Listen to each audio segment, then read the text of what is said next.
Hello and welcome to this episode of Fractional Impact. I'm joined by my co-host Zan, and today we're interviewing John Bacon, who is a marketing and communications leader. John specializes in commercial real estate, investment management, and B2B services. So, John, would you like to give us a quick intro and background? Really glad to have you on the show. Yeah, thank you very much. Appreciate you having me, taking the time, especially after your long day of travel. So we'll keep this upbeat and keep you awake. So yeah, as you said, Finn, I've been doing marketing and communications for over 30 years. Really the last 20 plus have been focused a lot in the commercial real estate industry, as well as related financial services related to CRE, so offerings for both individual investors and institutions. And then also have done quite a bit of work, especially most recently with some B2B services. So that's really how majority of my client base today is made up of kind of those three buckets. Being able to leverage experience in those industries, as well as continue to learn new things that have come up. But we'll talk this a bit later, but CRE is kind of an old school industry yet today. So getting some of the folks to think using some of the new technologies, do things differently has been one of the things that I've enjoyed, because commercial estate is still a lot of picking up the phone and calling people and shaking hands, but how can we help automate that and make things go smoother? So I really help companies with their whole marketing services that they need, depending on if they need someone to come in as a chief marketing fractional role. And several of the engagements I've had, it started out more as that leadership piece, and then as we get a foundation put in place, and it transitions and be able to help implement or manage the program. So it can really work a couple different ways for folks. And it's really across the entire marketing stack, from branding and strategy to communications, content, digital. As you know, when you're a marketer these days, you have to wear a lot of different hats. You have to be able to understand a lot of different pieces. So I may not be the expert in every one, but I like to think I know enough that I can either, dig in and figure it out, or I've got a lot of industry connections that I can always pull in and get some assistance and help if needed. So try to run, as lean a shop as I can myself, but always good to have a network that you can rely on or bounce ideas off of as well. So that's me in a nutshell. Fantastic. And I'm really excited to have you today because, as we mentioned before, I'm a fractional CMO myself as well. And, been doing that for the last 10 years. So looking forward to kind of getting into the nitty gritty, and we're joined by Zan as well. Zan, would you like to give us a quick intro? Sure. So I'm also part of Fractional Clients, and I assist with sales and client delivery. Excellent, excellent. So, Zan and I are going to do our best to excavate John's expertise and understand a little bit more about what he does and how he does it. And I'm really curious to find out more about your thought process, John. So when you enter a company with little or no marketing structure, what helps you understand where to begin? Yeah, really the most important thing, at least starting out, is making sure that the CEO or the leadership team, whoever's the person or group behind the marketing initiative, what are their marketing goals? What are they trying to achieve? Because a lot of times there'll be disconnect there. So you really need to try to establish what they're trying to accomplish and get an understanding for that. And sometimes you'll have folks that are supporters of marketing. Sometimes you have folks that aren't. So you have to work through those elements as well. So really it's getting that leadership team on board, understanding, and get them to buy in with what the program is going to be. And then depending on kind of where the company's at, need to typically conduct some sort of marketing audit. What have they done? What's been successful? That kind of leads into what systems are in place, what tools have they used, if any? Do they have a CRM? Do they have a marketing automation system? Do they have any resources in-house? Which I find interesting. A lot of times I'll talk to companies like, oh, we don't have any marketing. But then when you actually get into it, they probably have someone doing marketing somewhere, whether it's someone's part-time job that really isn't recognized, or someone in the company somewhere that they're just not aware of, and maybe no marketing. So really understand and get it down into a little bit more of the weeds there of what they're doing, if anything, at that time. And then, is there a budget? That seems to be one of the things that always drives what your marketing program is going to be, which is good. But what is that budget? Is it realistic? Are they willing to invest? Because that's a lot of companies say they want to do marketing, and then when you put together a plan and start talking through what it's going to take, they're like, oh, well, that's way more than I thought. So being able to break that down into pieces and show them, invest X here, Y here, and really get them comfortable with what the program is. Identifying that budget is an important key step. And then the last one that really look at is there any low-hanging fruit that we could get some quick wins? There might be some opportunities they just haven't had the opportunity to explore or a chance to put the resources behind or know when to do it. So are there some just quick things we can do to get the ball rolling and they can start to see that, oh, this marketing is going to work, or that we have had this need that we've been not paying attention to like we should have. So, quick wins always lead to more success. So that's kind of how the starting process works in a lot of cases. From there, it goes into more of a strategic planning process, which I think we'll talk about a little bit later. But that's really kind of stepping in and trying to figure out where they're at so we can move things forward. Superb, very methodical, love it. John, so you've built full marketing functions from scratch more than once. What patterns do you see in companies that wait too long to invest into marketing? Yeah, so kind of two things that I see. One is companies a lot of times know they should be doing marketing, but they either don't know where to start, or we talked about they're not sure they want to invest, they don't have the resources. So they really need someone to come in and explain to them what a marketing program is and how to get started and what the elements are. So they're comfortable with it before they decide to commit.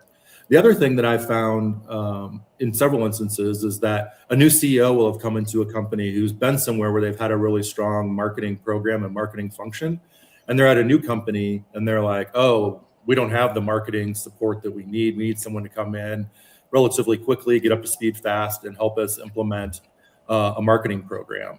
So those are kind of two areas. One, it's either just kind of ignored, or the other option is someone recognizes there is a need because they've come in and evaluated that. So, and as I mentioned a little bit earlier, a lot of companies are doing marketing, whether they think so or not. And I've seen this at all different sizes of companies, from over 1,000 employees to, smaller companies.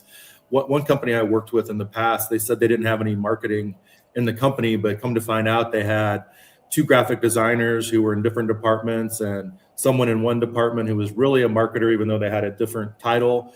And so coming in, I really figured out, again, we talked about at the beginning, figuring out what those functions are, what those roles are, and then putting them into a true marketing department so we can work much more holistically and make sure that everything is on brand, on message, consistent, rather than people kind of going off and doing their own thing, going rogue, so to speak. But you'll see that in organizations too, where you'll have some, manager down the line realize they need marketing and they'll make a case and get it hired, but it doesn't always trickle up throughout the entire organization that, someone's there doing marketing. So really just going back, evaluating what's there. And then once you have that kind of established, it's much easier to get the plan going and then move into the next step of implementation. So those are kind of the 2 main areas that I've seen. Very cool. And so at MCS, you helped launch multiple business lines. First, can you tell us about MCS and what it is? And when you did that, what role does marketing play in shaping new offerings inside a growing company? Yeah, so MCS is really where I got a lot of the most recently B2B marketing experience. We were a services company that provides maintenance to commercial property owners. So, think of CVS, Walgreens, those types of stores that need to have their building maintained, whether it be plumbing or electrical, snow removal, that sort of thing. And then we also provided services to single-family rental operators. So these companies that own thousands of single-family rental properties, we'd go and handle their maintenance. Someone would move out, we'd get the property ready for the next tenant. Sometimes they buy a property and need to be completely remodeled. So so those were kind of the main pieces of the company. And over time, while I was there, we added additional business lines. We created our own dedicated landscaping company. We created a company that I worked a lot on that provided home remodeling services for individuals like you and I. So using those same systems and the same techs and the same processes that we were using for the single family rental operators, just doing that for folks like us. So that was something new to me, because not technically we were mostly B2B, but that time I had to dive in and really learn a B2C audience as well, even though we were applying the same principles. So that's kind of a little bit of background on the company. So as we were launching these, and there was other business lines too, but as we launched new business lines, really working with the senior leadership team again, that I was part of, to understand what our goals, objectives were, being able to provide, what we think the sales pipeline would look like, working with the sales team, what the growth prospects were, really to help set realistic goals. And then one of the things that I think is really valuable that we provided is a deep dive into the market and what those audiences are, building out buyer personas, who is going to be interested in these products, what's the sales cycle going to look like with them. And so partnering closely with the sales team on that. And then you can really get into what the pricing should be. Do we need to offer any incentives? What's going to get people, in addition to your traditional marketing, what's going to get people interested in and move that needle? So especially with the new business line, you've already got the embedded cost. You want to get things moving so you can bring in that additional revenue. And then of course there's just your ongoing messaging, marketing collateral, go-to-market strategy. And that all leads into what your customer acquisition cost is, to be able to provide that type of guidance too. So, really, even though at that case, I was an employee at MCS, I was the chief marketing officer there, I still really looked at each business line as its own kind of operating entity, and we were an internal agency. And so how were we going to operate from a marketing standpoint to support that business line and really serve them as a client? So just like roles I'm doing today, where I'm helping individual businesses, really even when inside of a company, took that same approach. Very cool. And just to touch on as well, so you mentioned you're working, B2B specific, but there was also a B2C element in there. How did you kind of move between the two needs of the B2B sector and the B2C? Like, what was the main difference there? I think the main difference was the ultimate tactics we needed to use. So we had traditionally done on the B2B side, we started out with traditional drip campaigns. We attended a lot of industry events, really to make those relationships, keep those relationships going, email programs, that sort of thing. Whereas in the B2C side, we really had to go immediately into lead gen. And so trying some new techniques that we wouldn't typically have done on B2B. So we partnered with some platforms that folks go on to search for home repairs or home remodeling ideas. So partnering with those folks. We did some TV advertising, which we had never done before. We had to run promotions that we hadn't done before, discounts on this if you act by X date. So those types of things and the types of services we were selling didn't necessarily resonate with those types of businesses, but with the consumer side, very much so. We needed to drive that sense of urgency. Very cool, very cool. And that's the thing as well, is I notice a lot of CMOs, they usually specialize in one, so B2B or B2C. And, you said before that the principles are the same, but those nuances that you're kind of pointing out there, that's incredibly valuable to have, a CMO like John, in your marketing team. So anybody kind of listening into this as well, if you do have those two components that are a big part of your business needs, definitely get John involved, even if it's for an audit. Well, like you talked a little bit at the beginning, Finn, the processes and the systems that you build your marketing program are going to be similar for whatever task you're undertaking, whatever initiative. But it's really driving down to understanding that audience and then what's going to appeal to that audience. We were doing, paid Google type advertising and some social advertising. For B2B, we also did some of that on the B2C, but your messaging and targeting completely changes. So you just have to be very thoughtful. It's just, you see a lot of people come in and it's, copy and paste, repeat. So again, following a good structure is important, but being able to be flexible and understand the differences for your audience and ultimate outcomes is what really is most important. Excellent. Thank you. What would you say a healthy relationship between marketing and the sales and revenue leaders look like?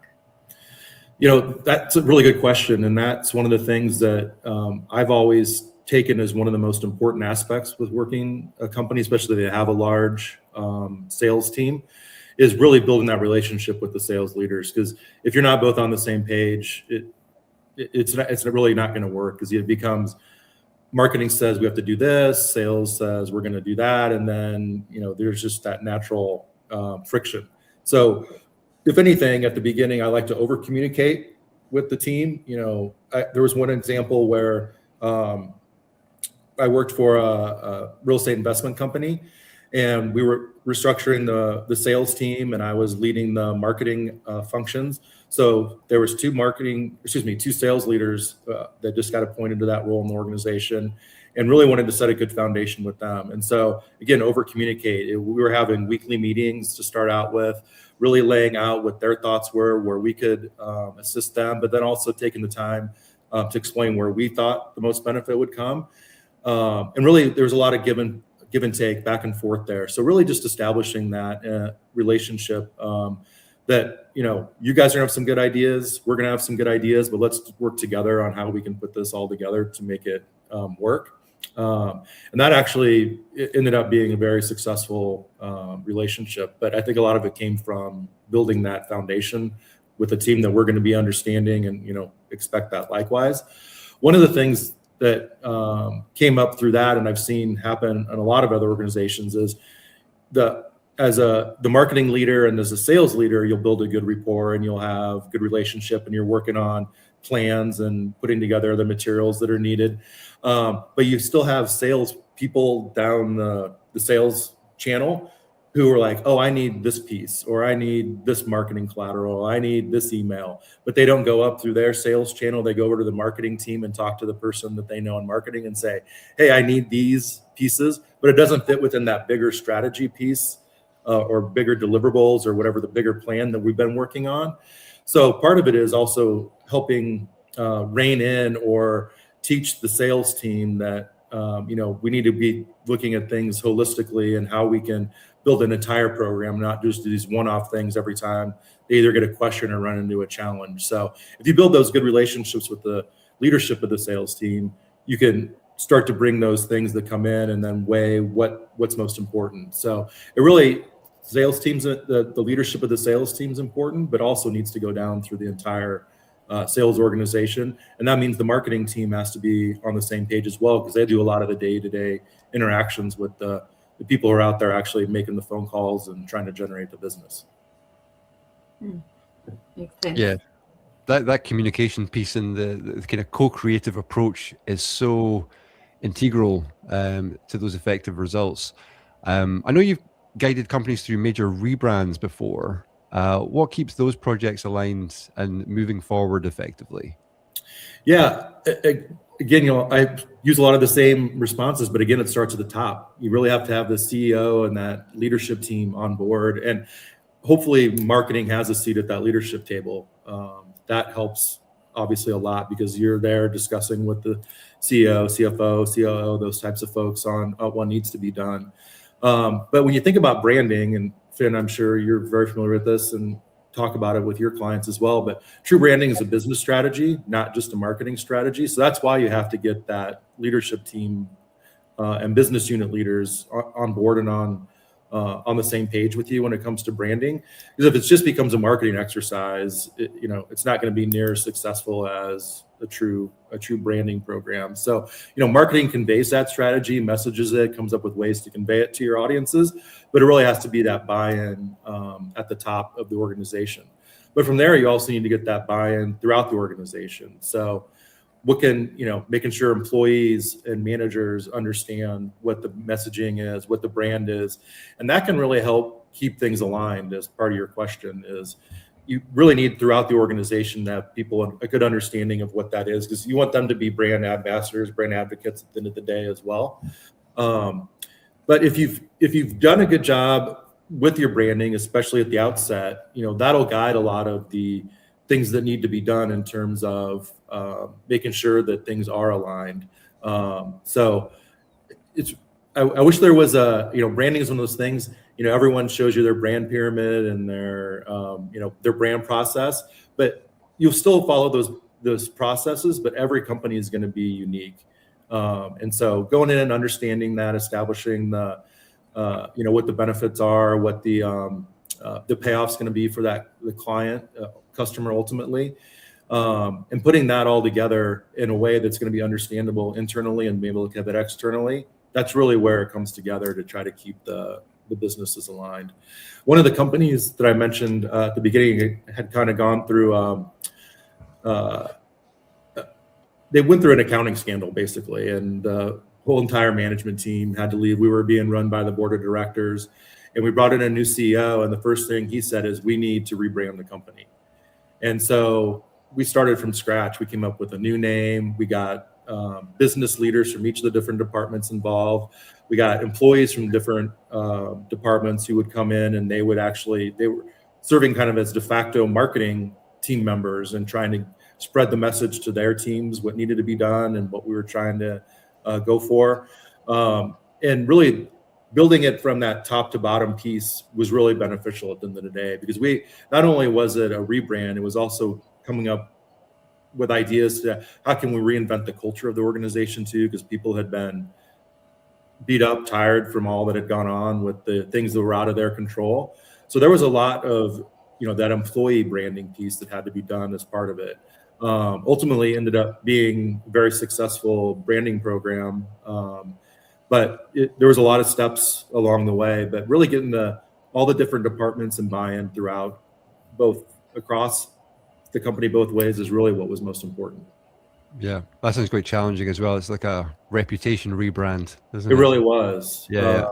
And no matter how hard you tried, you'll still see in the you'd see an article about how great the company was doing after the rebrand, but they'd always refer to it as formerly with the old company name, and it's like, well, no, don't do that. Just talk about what we've been working on in the go forward. So, but yes, the reputational branding may be harder to overcome than just starting out from scratch. 100%.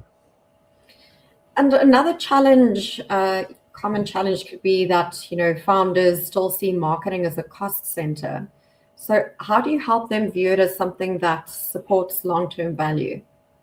Yeah, I really think the cost question is probably the biggest challenge I face today when I'm talking with folks who want to put in a marketing program, helping them understand what that is. So, and one of the things that is a misnomer in the industry is, I think people don't expect there to be a lot of cost involved with, I'll say, digital marketing. They're like, well, you can send out emails, you can write content, you can run ads, or not that much, whatever.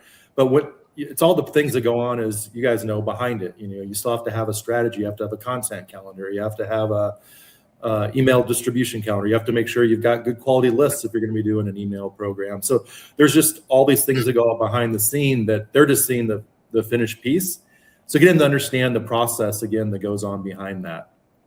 So fortunately, having worked now for, I hate to say it, more than 30 years in marketing, I've got a number of examples, case studies that I can draw on to say, here's some things we did at a former engagement, a former experience that were successful, and here's the cost. Also being able to provide some options of what the cost might be.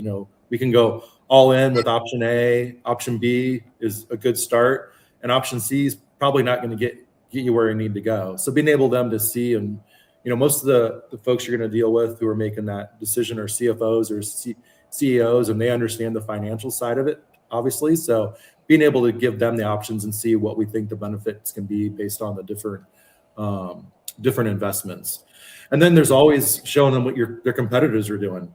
They'll be like, well, how come our competitor can do this? And it's like, well, because they're investing dollars in their marketing program. So if you want to do something like that, we can, but we'll have to reevaluate and put together a plan that's going to support those.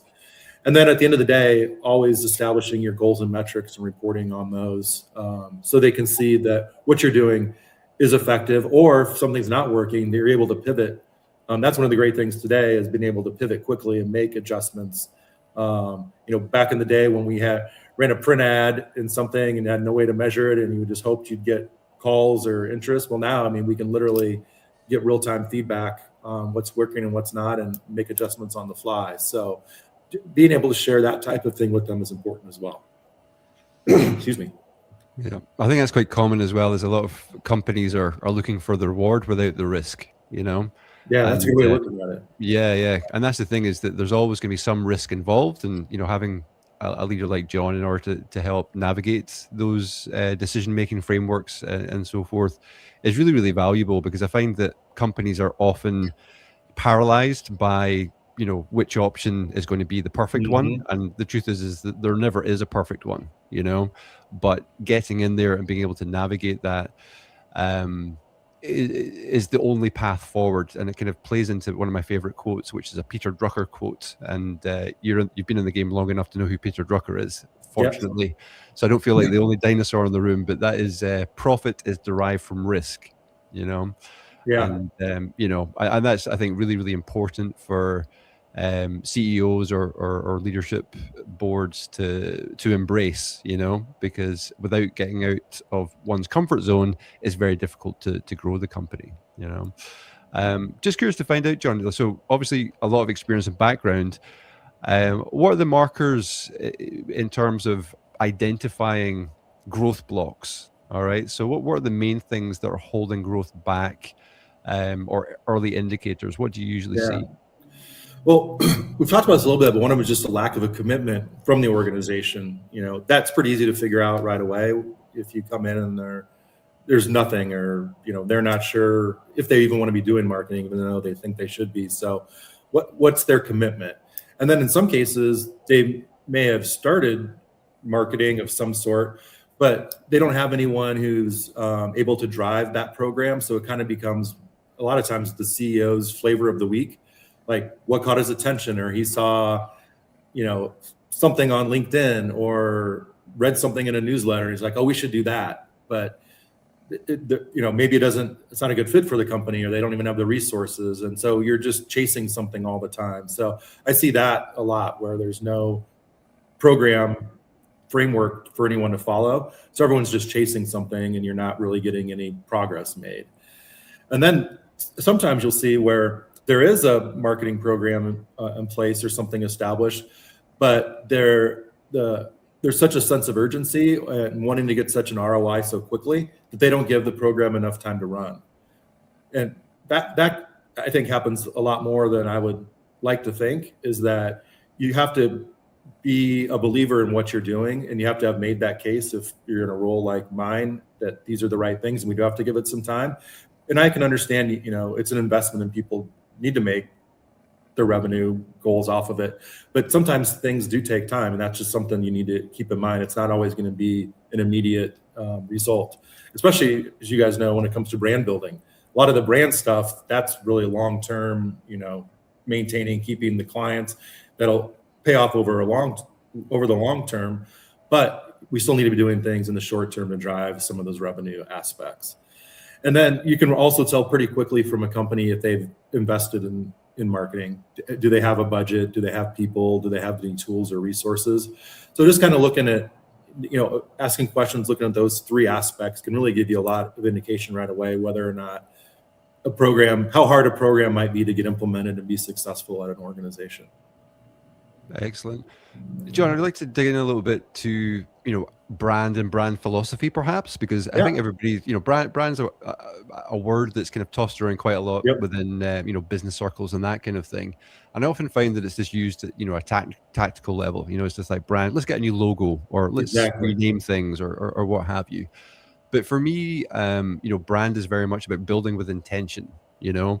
Because with that intention, you get more focus and direction, right? And that's the thing, is it starts from the inside, because if you're confused on the inside, then it's going to be very confusing from the outside, right? So that's the way in which I kind of think of things. But I'm curious to find out what's your kind of flavor on that.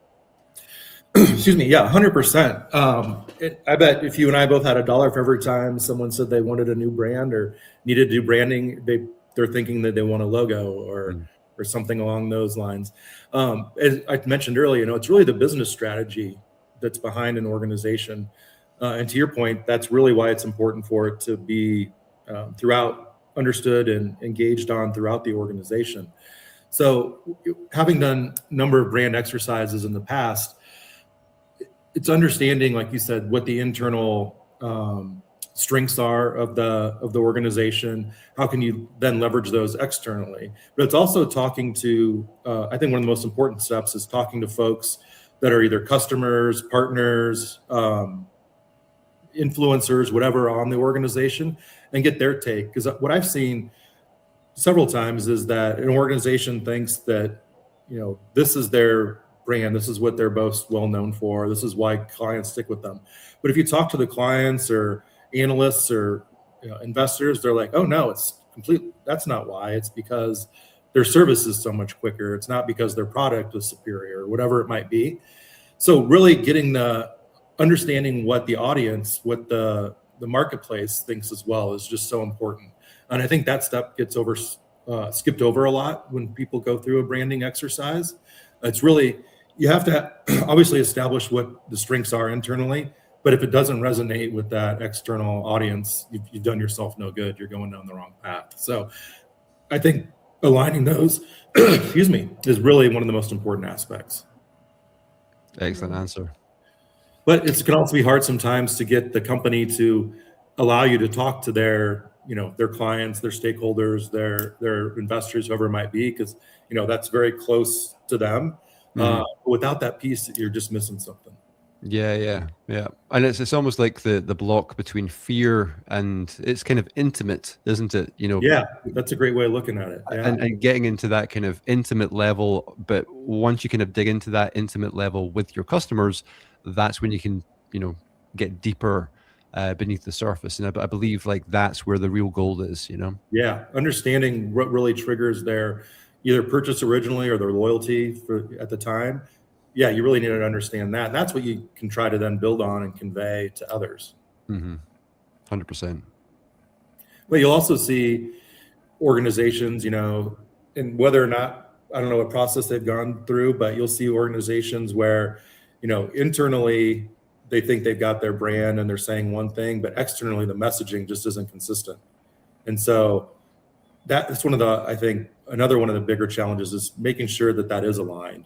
Because especially they've invested in the branding, or if they're committed to branding and done the exercise and, are trying to build on that, but then they've failed on the execution side, whereas the message the audience is getting is not lining up at all with what the company's trying to do. So just bringing that and making sure that's aligned is also another really important aspect. Yeah, 100% agreed. And John, so you've supported significant capital raises. I'd be curious to know, what does marketing contribute during a fundraising effort?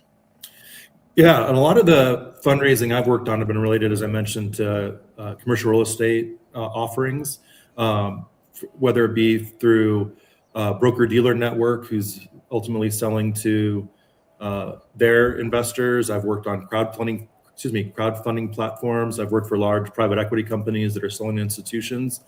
So each of those is very, very different because the person or persons you're trying to get in front of with your materials or story around your offering are very different based on kind of those three buckets: your retail investor, your broker-dealer type, financial professional investor, and then your private equity institutional type of investors.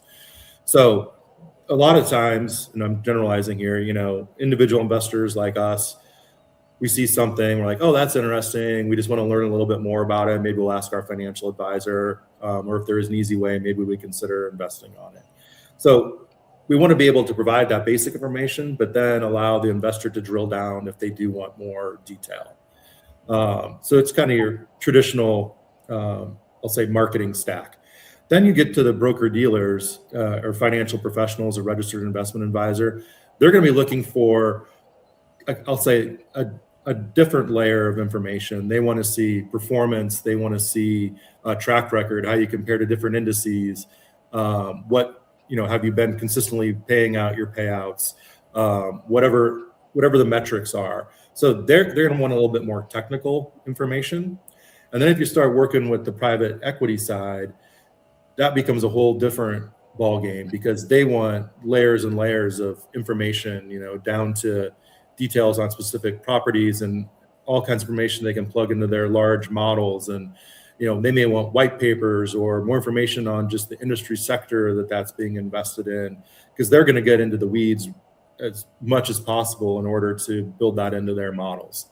So really understanding what type of offering you have and who that ultimate audience is that you're selling to is going to drive a lot of that. And then from there, you can build out your traditional marketing collateral depending on what's needed. And for the IRA or registered investment advisor, financial advisor market, the individual market, you can use email campaigns for lead gen and some drip campaigns to keep prospects alive, whereas that institutional audience is going to be much more one-on-one engagement with your salespeople or the representatives internally. So making sure those folks have the information they need in order to speak intelligently or provide that information proactively, hopefully, to their institutional partners is going through that. So again, it goes really back to those audiences of what is the, I'd say, investment comfort level of those different audiences and their expertise, and then managing the marketing to fit those audiences. It's quite the juggle there, John. So I'm just curious to find out, how do you balance the the brand building, the communication side of the business, and investor expectations? How does that all come together? Well, as we talked about earlier, you don't sleep a lot because you've got all those pieces that you're trying to put together. The one thing I'd say is if you do have a good brand platform and you have a marketing strategy in place, it obviously makes it much easier, because then you can build off of the foundation. You're not always trying to figure out what's new. You've got the basis there. It's harder when you don't have that, and then you have to start to build that along the way. So really, part of that's going to depend on where the organization's at from their marketing and branding life cycle. And then the other thing is, you have to be able, especially if you're in a CMO type role, is you have to be able to tell the CEO or others in the senior leadership team that maybe that idea or what someone else is thinking from a marketing or branding standpoint doesn't fit with the brand or with the marketing strategy. And that's obviously not an easy message, but you have to build your own credibility and be able to convey those things, that this may not be the best course, or this doesn't align. Let's look at some other options. And then at the end of the day, we talked about establishing a framework. So if you've got a framework for your marketing program, for your brand strategy, it's much easier to go back, leverage those pieces, and not have to start from scratch.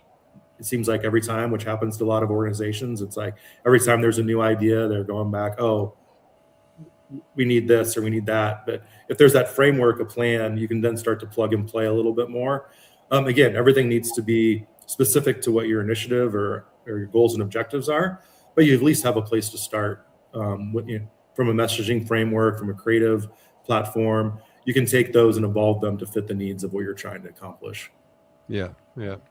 And as if dealing with all that kind of higher level and the leader side of the business and that kind of thing isn't enough, how do you deal with leading the more junior people in the company, in terms if they've got like a one-person marketing team, for example, or they've got somebody who's a specialist in one thing? How do you direct them forward in a way that's going to be effective?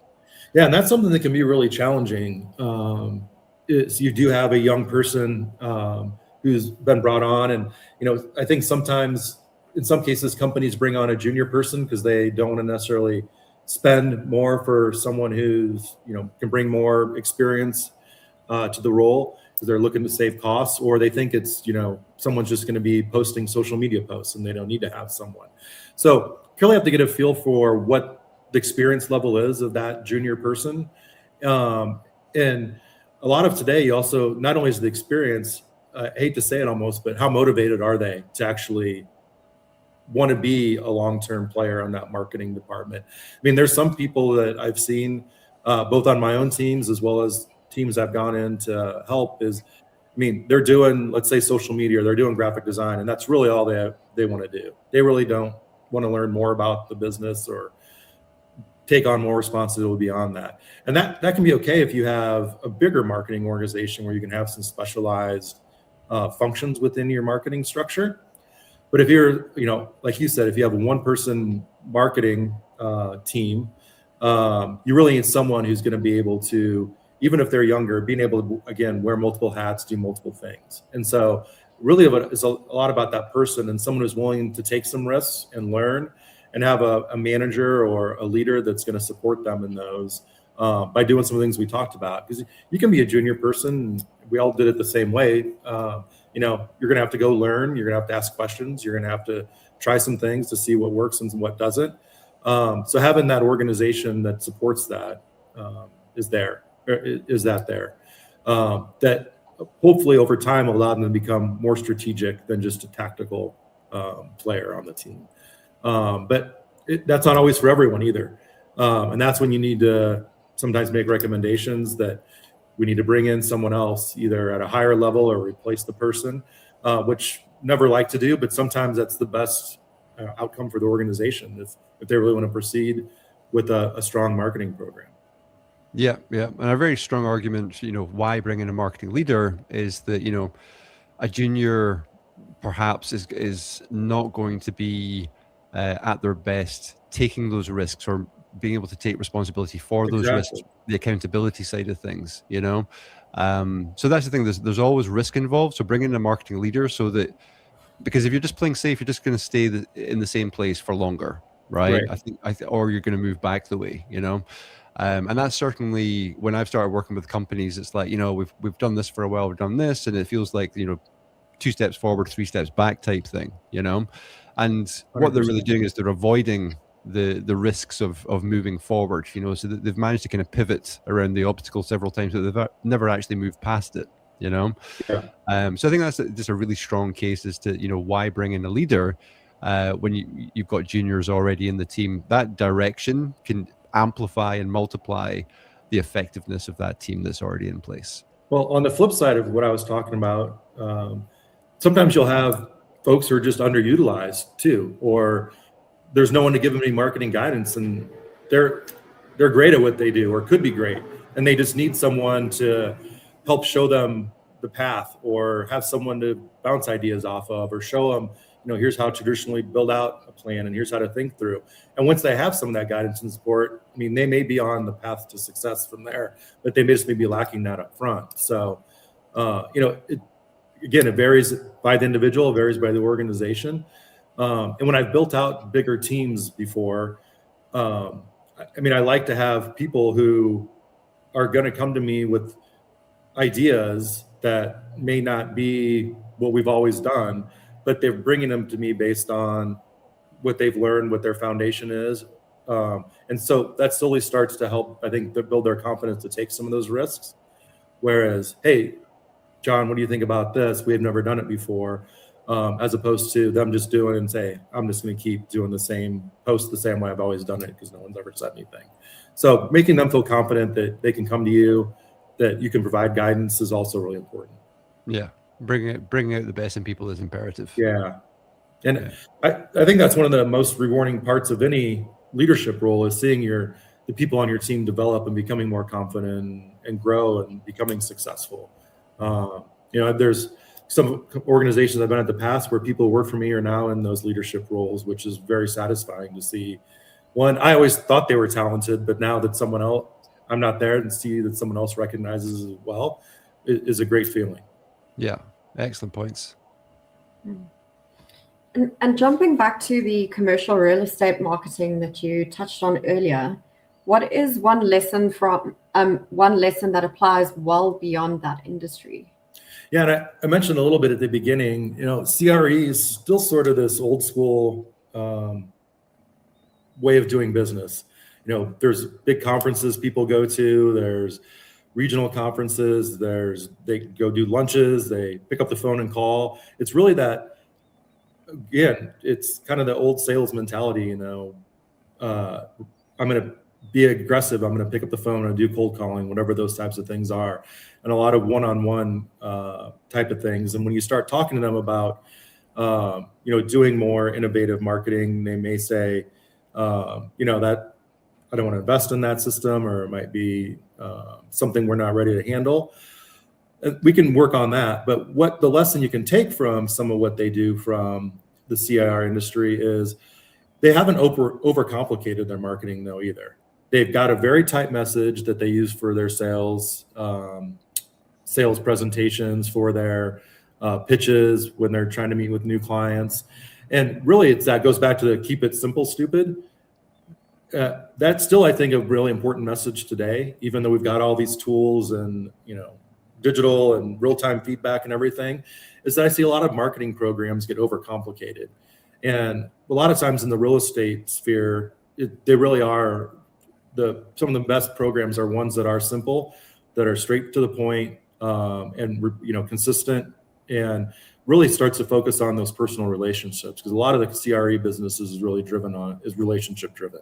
So really just kind of going back to those basics would be great for, I think, a lot of organizations. I can't remember how many times I've had even people like on my team looking for an answer from some, either a vendor or someone internally. And it's like, well, they haven't emailed me back. It's like, well, you have to pick up the phone and call them. You can't just rely on that. It's like people are afraid to engage personally.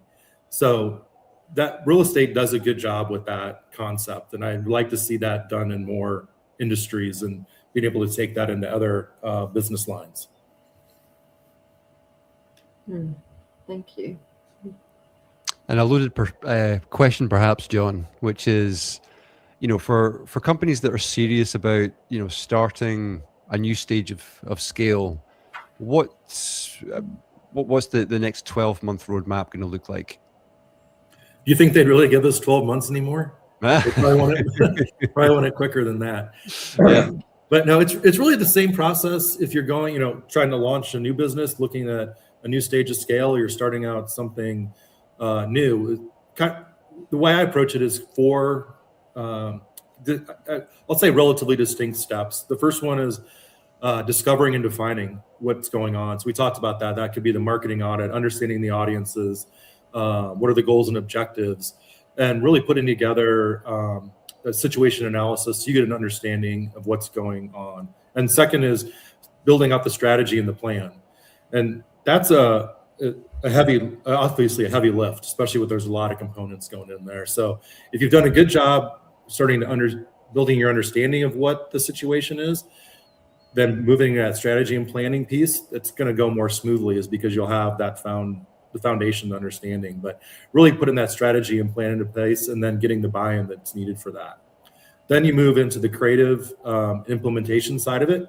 So how are you going to be conveying the messaging? How are you going to be implementing that marketing program based on what you learned when you were understanding the audiences and understanding the goals and objectives? And then the last piece we've talked about already also is measuring and optimizing. So how can we make sure that we're on target? What adjustments need to be made? What tweaks can we do to make things be even better than they are? And then learn the next time we do them. So that's always part of it too, is that continuous learning and making adjustments so that we can have the best results in as quick as time possible. So that's kind of the 4-step process I go through. Even if a client will say, I just want XYZ, I don't want to go through this whole branding thing, and you just can't convince them otherwise, I'll still, in my mind, go through those 4 steps, maybe not as near in depth as I would have, but at least I need a foundation in order to help whatever it is I'm working on be successful. Yeah. And I've really loved this conversation as well, John, because having an experienced CMO like yourself, where there's a method, there's a breakdown as to, how you do things consistently to get consistent results, right? It's not doing advanced things as such, it's mastering the basics, doing them in the right order, and developing that consistency over time, So it's like anybody listening in, if you're outsourcing your marketing decisions to AI, stop doing that, because there's no accountability there, you know? If you're trying to figure out what another company is doing and trying to copy it, stop doing that, because it's a different company and you're not going to be able to differentiate yourself, So, hire a marketing leader like John, who can get to the crux of, what your company, service proposition actually is, how to actually stand out in the market, and get there as quickly as possible, because I believe that's the biggest mistake a lot of companies make, is they're trying to find the easy switch, Yep. the big red button, which is going to get the results tomorrow, without the risk, Yep. And the truth of the matter is, and you've been in the game long enough to know that does not exist, but you've got a step-by-step approach in order to get people there, with as minimal scrapes and bumps, because you've done all of the testing, you've done all of the Right. testing and validation. So really valuable conversation, John. Thank you very much. Yeah, I appreciate it. If anybody would like to have a conversation with you, or perhaps get an audit, where's the best place to contact you? Yeah, my website is jabmarketing.agency, and my email is jab@jabmarketing.co. Not .com. That throws people off, but someone had jabmarketing.com, which now they're trying to sell me for like $10,000. So I've not invested in that yet. So for now, I'm .co. Yeah, sounds like a bargain. But yeah, jabmarketing.co. John, thank you very much. Yeah, appreciate it. Zan, any closing remarks? No, I really appreciate the conversation, John. Thanks very much, and best of luck. Thank you. I enjoyed it. Yeah, me too, John. And we look forward to perhaps having you on the show again at some point. It's excellent to get experienced folks like yourself to share, your expertise and insights. So thank you for that. And my name's been Finn. I've been joined by Zan, and our guest today has been John Bacon. So thank you very much for anybody who has listened or watched our episode today of Fractional Impact, and have a great day. Great.